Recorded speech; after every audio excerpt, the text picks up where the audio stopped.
Thanks so much for joining us on TRT World.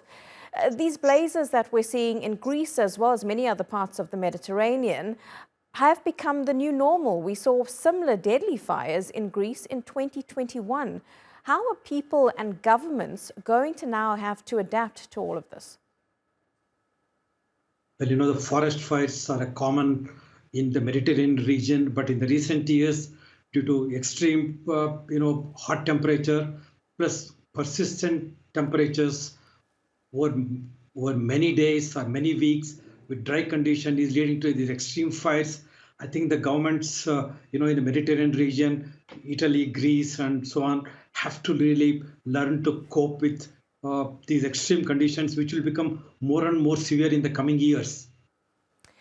And how does such heat affect the land and farmers, as well as animals and livestock? Because if this is going to become the new normal for many more years, people are going to have to adapt to that, as well as animals. Yeah, climate change is going to last for decades and decades to come. So we really have to change our land use planning and forest management and even, livestock rearing. And some other trees like pines, for example, in Greece are much more renewable than, say, for example, olive trees. So I think we may have to change even some cropping patterns of growing certain fruit trees and other vegetables and so on. I'm sure it's going to have an impact on agriculture in the coming years and decades. And since climate change is not something, it's only like few years, it's going to be here with us for decades to come in a more intense, severe way.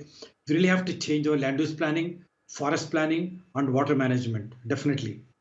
And also, countries may have to look at the way that they fight these wildfires. At the moment, we're looking at live pictures from Kyoto in Greece, where there is just smoke across the island and very scorched land. The Mediterranean prone to these very high temperatures in July, particularly in August.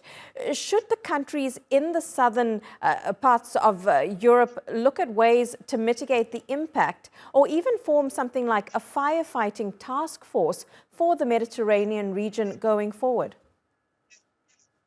Yes, it's true indeed. Not a single country will be able to manage such scale forest fires on their own.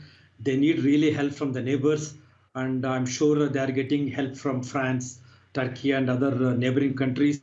They definitely need to, because it's going to impact tourism not just in Greece, but in Italy and in Spain and maybe France also. So in the coming years, all the Mediterranean countries are more vulnerable to forest fire, heat stress, heat waves. So I think they have to really form some sort of coordination, have some team of experts who can really forecast such forest fires, dry conditions better, and also have all the resources required. When the kind of fire that we have seen in Greece and other parts in Canada, in US and so on, no amount of firefighters will help. So we really have to wait for rain or something like that. The high temperature, high winds, and dry condition. It's very difficult.